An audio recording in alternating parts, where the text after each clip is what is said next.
Doing well, Coach. Okay, guys, we've got Coach Houston on. So before we get the coordinators, Coach Houston has a couple things that he would like to address with the media. So with that, we'll send it over to Coach. Okay, I just want to jump on real quick before the coordinators got on here. I thought it was important to hear from me first today. We all knew this year was going to have a lot of uncertainty surrounding it with the COVID-19 pandemic. We're seeing it all across the country in the sport of college football. I think particularly with some of the news that came out this afternoon that I got when I was coming off the field about the University of Alabama. Obviously, there's things at Florida. It's just, it's a different year, and we're all dealing with a lot of stuff. It's not been easy to deal with, and it's a situation that we take very seriously in the way we handle it and our protocols. The big thing is I've been really, really proud of our young men and how they've handled everything we're asking them to do on a weekly basis. Obviously, it's not normal. It's something that's, it's inconvenient. It's difficult at times, but they've done a great job of understanding the process and really trying to do a great job of adhering to it. We are dealing with some issues right now, and we'll continue to work through them as the week goes on. We had another round of testing today, so it's a situation that's still very fluid. We've had two really good practices, particularly today. Really pleased with the way our team practiced today. The energy, the effort, the performance. Really were able to correct some things from yesterday and really have a productive day. Feel very, very good about where we are going into the weekend. We're facing a very talented Navy team this weekend. Obviously, it's going to be a great challenge, but I feel confident our team's going to be ready to go. Not really going to discuss or get into who's available or who's not available right now. I'm excited about the group that we have on the field. We have had to make some adjustments, but those adjustments have been made and are going to continue to be made. The staff is working, very hard to ensure that we're prepared for the game this weekend, but we won't have a true picture until the end of the week of what our roster is going to look like. We knew it's going to be an abnormal year. Everybody understood that. Our players understood that, and I'm really proud of the way that they've handled the adversity. So, any quick questions before I bring the coordinators on? Coach, I know you don't want to discuss names. Can you at least give us some numbers, the amount of people that are involved as far as positive tests and the amount of folks through contact tracing this affects? Well, like I said, with another round of testing this morning, it's still something we don't have a clear picture on. So we'll be able to have a clearer picture towards the end of the week. Coach, there are obviously some rumors out there about Holton's status.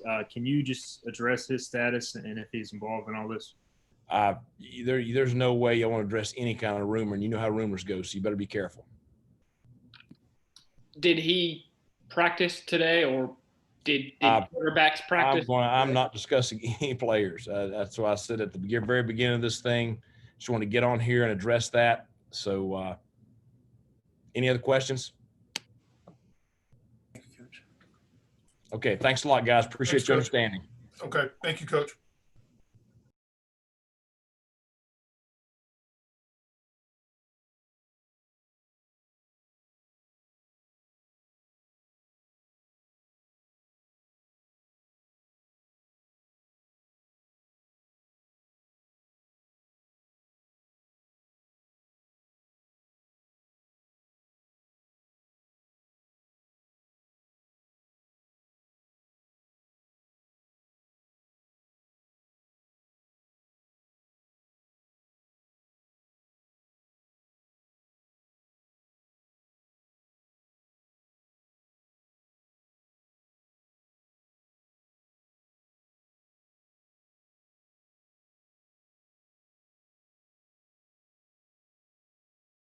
He'll be right on, Malcolm.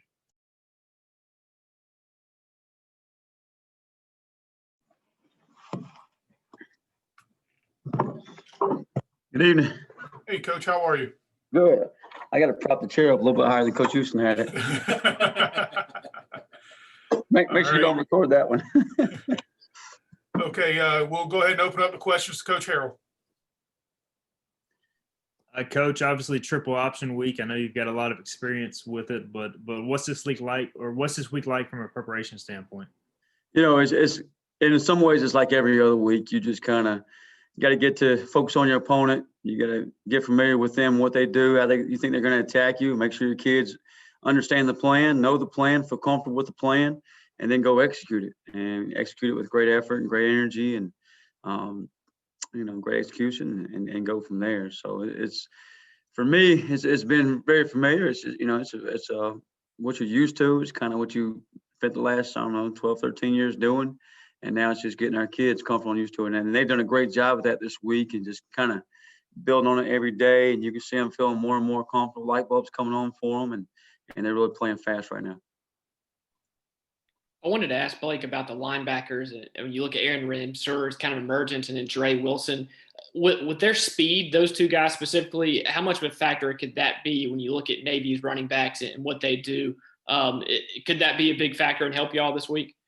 Yeah, Ramsey had a really nice game last week, and I kind of knew that he was starting to peak and starting to catch up with everybody else with the time he missed in preseason, and really come out and had a nice showing last week. And Jaira's done the same thing. And both those guys, anytime you play a triple option offense, your linebackers got to be a big piece to that, and they got to be a big piece of, doing their job and execution and make sure they do their responsibility.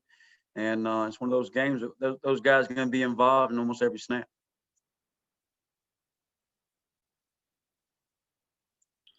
Coach, what's the single toughest thing about defending the option? I think for some guys, you're used to getting 11 hats to the ball. There's only one threat on a play. You think about the previous 3 or 4 weeks there, and everybody gets the ball, everybody gets to the screen play, the stretch play, whatever it may be. Now it's, hey, this guy does his responsibility to tackle the dive. Now this guy does his responsibility to tackle the quarterback. Now this guy does his responsibility to tackle the pitch. So you kind of got 3 different layers to it. So that adds a little bit of uniqueness and discipline to it. But at the same time, it's football. Coach, I had a question as far as I know Coach Houston's talking about you guys been preparing for this game for a long time now. I know that it's never easy with the option, but it sounds like you guys have to be more confident knowing that you've been practicing this for a good while. Certainly. I told our guys we probably spent more time on this single opponent than we have anybody on our schedule. And just because of the uniqueness of the offense, practices every day during fall camp, and then every week spend some time on it with our players in practice, watching film with it. So it's been a game that just because of the uniqueness of the offense that you have to circle and kind of prepare for it all season long until you face that opponent. How was your first ECU victory dinner, and what did it mean for the players to get to participate in that over the weekend? The big thing for me is just seeing those guys and enjoying a win with those guys in the locker room, at the dinner, wherever it may be, and watching them celebrate and just kind of glow up. And I think when they go play well and get the victory, you can just see their confidence level rise. And that's pretty exciting as a coach and as a teacher, just to see that as the confidence building those guys. Blake, what's your sense of how your team will match up in terms of trying to defend the option in general, personnel-wise, with the guys that you've got to use this weekend?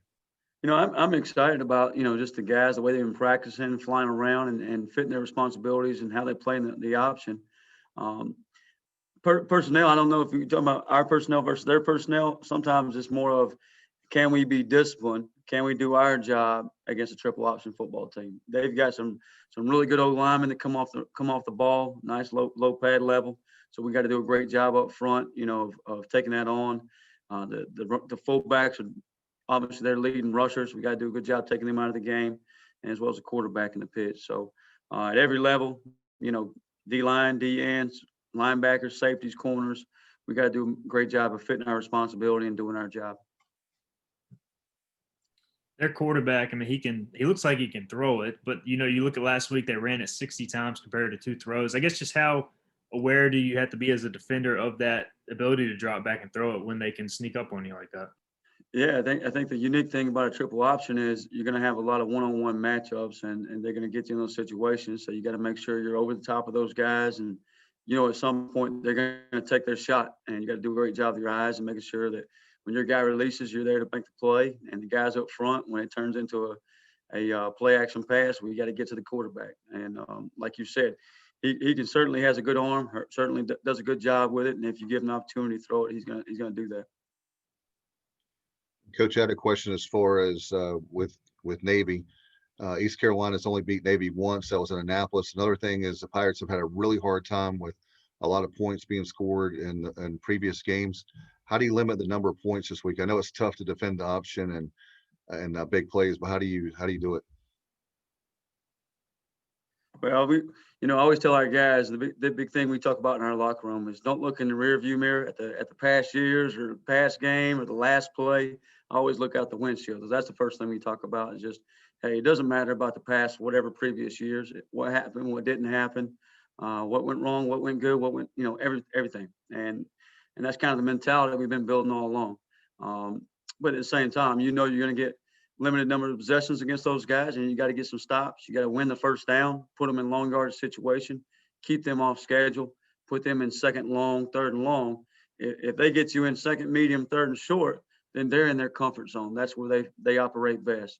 But if you can get them behind the chains, behind the sticks, then you got a chance to get them off the field. So that's kind of been our focus and what we kind of looking out the windshield at.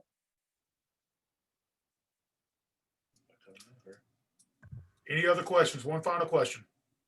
Yeah, Coach, it's Bill Wagner. I'm with the Baltimore Sun newspaper. I cover Navy athletics.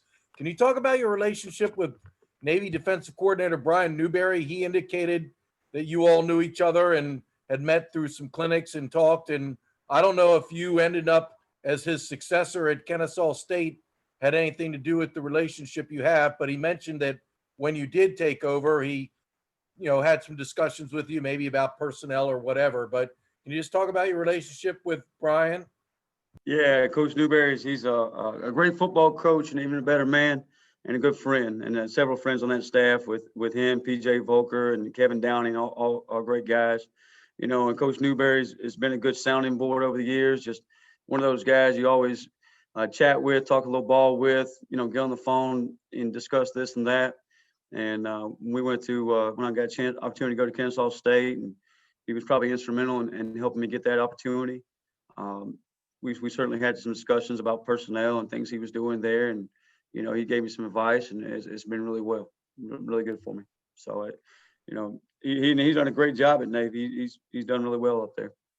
And do you feel like, the Brian Bohannon comes from the same option tree as Ken Niumatalolo and Ivan Jasper, the Paul Johnson option tree? Yeah. Do you think getting to see that every day in practice helps you in particular when going against Navy? Because their option is unique. It's not the same as what Coach Houston ran at Citadel and Lenore Ryan. Yeah, I think anytime as a football coach you get a chance to see a certain offense every day in practice, whether it be spring ball, fall camp, or it helps you be familiar with how they're trying to attack you, or the things they like to do, why they do it, and maybe just understanding the offense. At the same time, we always have a saying that it's not what you know, it's what your players know. And that's the important part this week is we got to get our players to understand, our fits, our scheme, and what we're looking for on game day. So that's important. And they're doing a great job with that. And I'm really pleased about where we are at this point in the week. Thanks a lot. Okay. Thanks, Coach Harrell. Appreciate your time tonight. All right. Appreciate y'all.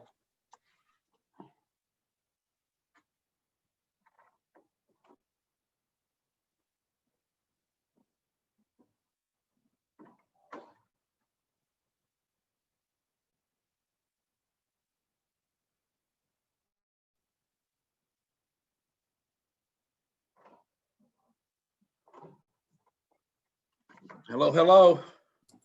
Hey, Coach, how are you, sir? All right, wake up over there. Here we go. All right, Coach, we're going to go straight into questions, okay? I figured we would. Let's do it. All right. Hey, Donnie, this is Troy. Do you envision Mason Garcia having significant playing time on Saturday and possibly even starting? This must be a big game. Troy's here? He hasn't been here in any of these games on Wednesday. Is this like a really, really big game? Something? Huh? What's going on here? Huh? Good to see you, Coach. Good to see you. Every game you prepare for everybody to be ready to go. That's what you have to do.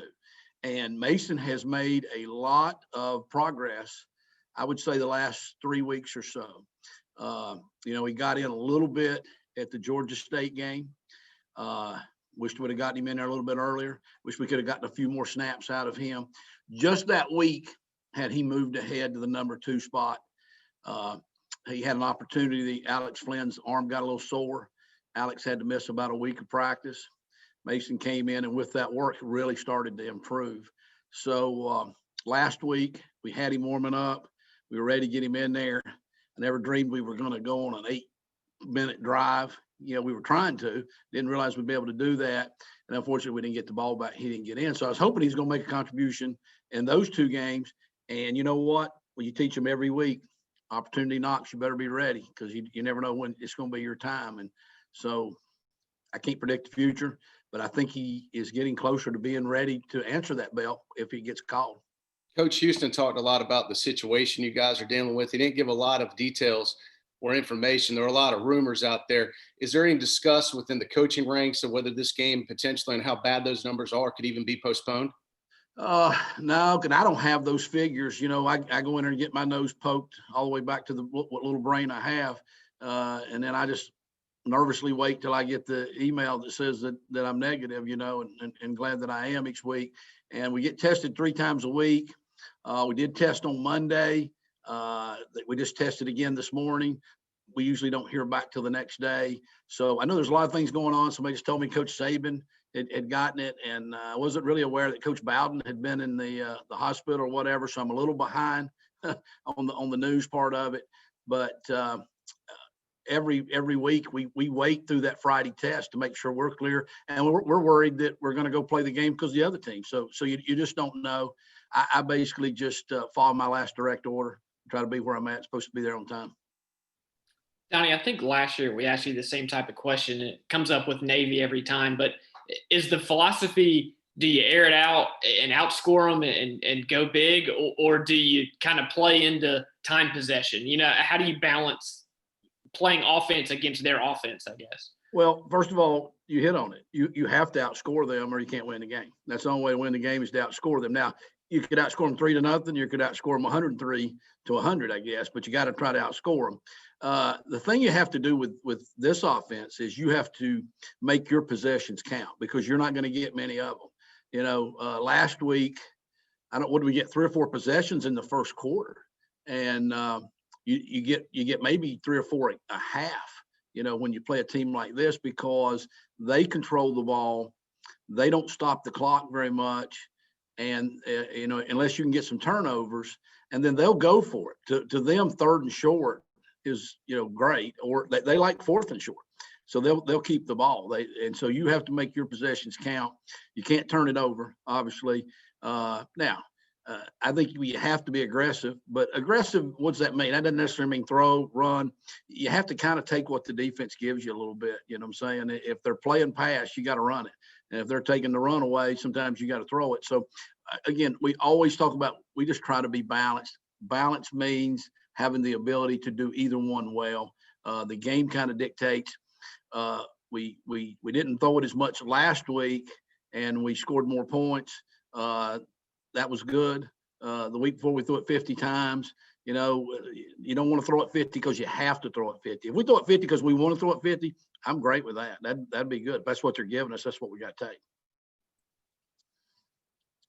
That probably wasn't much of an answer to your question there. I'm sorry, but that's what we do every week. So I don't know. Donnie, your offense continues to evolve on your end, and your improved running game, throwing the ball well. What's your general feeling about how your bunch comes into this week? Well, in this business, it's just what just happened. It's what's happening right now.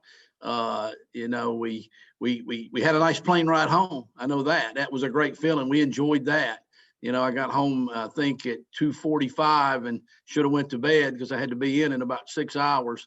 But I sat there and enjoyed it. You know what I'm saying? I had a cup of cheer and kind of watched all the scores and everything too, and enjoyed that because I knew that was my only moments to actually do that, because when you get there Sunday, you're back on the film and there's 100 more mistakes you got to correct. And then you start watching the next opponent and they're pretty good. And so I thought we played pretty well. Now, considering in the Central Florida game, but except we turned the ball over. The ball security was just horrendous. Okay. So I really thought we were playing with great passion. I thought we were running the ball well. I thought we were throwing the ball. I thought we dropped some passes. We had penalties and stuff. So that's part of playing. So that means you did play poorly. But now at Georgia State, there was some issues there. And I said that last week, that I didn't feel like we came out with the energy. We didn't come out with the passion. That's my fault with the offense part of it, to make sure that they're ready to do that. We had good practices until Thursday. And then Thursday, our kids, I don't know, some reason we got off track. We didn't have great Friday walkthroughs, and I didn't feel like the meetings were good. You hope that, maybe you'll blow that off and we'll play well. We didn't. Last week, we played really well. And we practiced well. Wednesday, we did not practice great on offense on Tuesday. We had to address that. We had to really get after some people. And we had to get it right. We had great Wednesday practice. Thursday was the best Thursday practice I've ever had in 30 some years.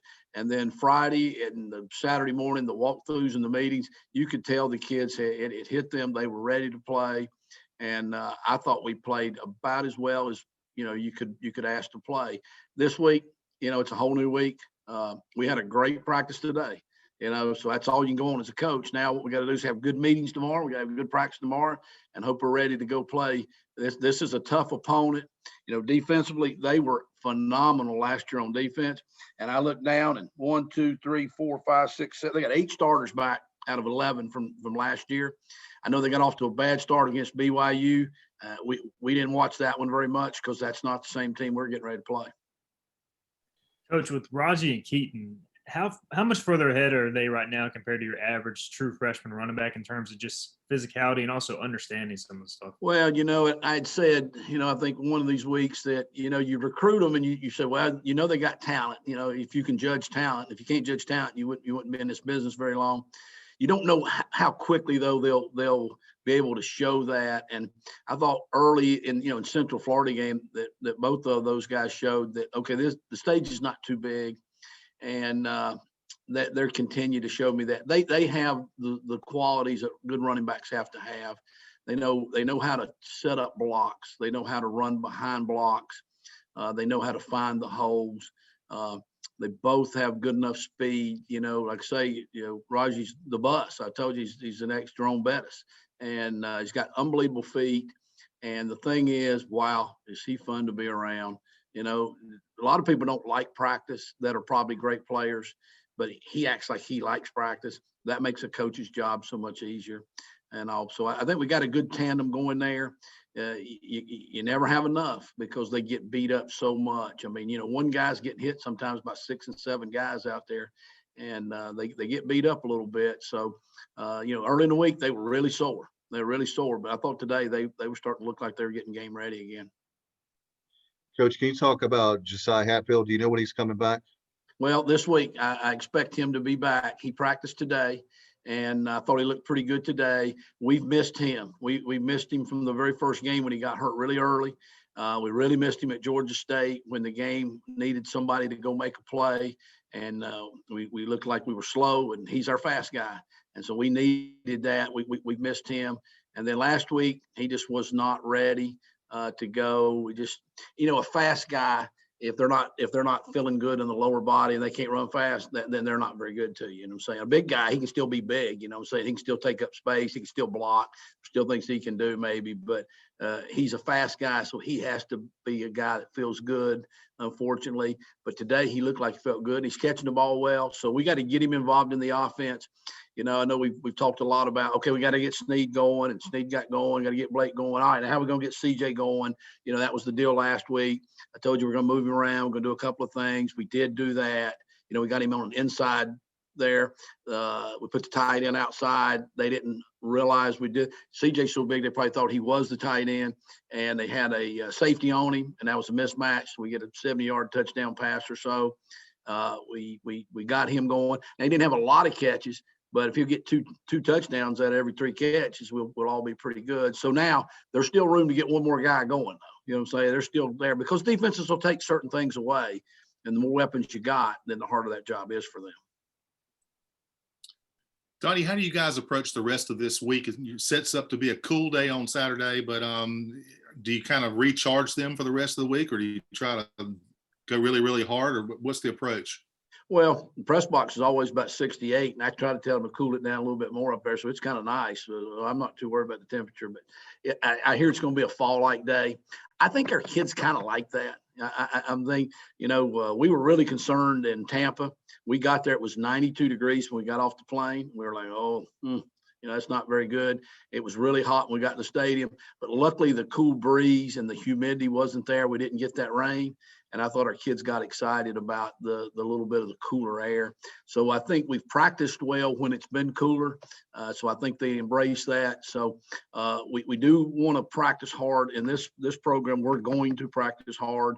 That's the culture we're going to go by. But we have had some discussions as coaching staff about the team that's freshest will have the best chance to win. And it's going to be a physical game. I don't know their offense that well, but I know it's physical. So I know our defense kids want to be fresh. I know that we have to be at our fastest.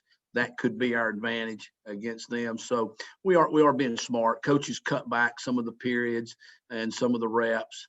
Now we're such a young team that, that's not as easy or as obvious to do that because you need the reps. They need those practice.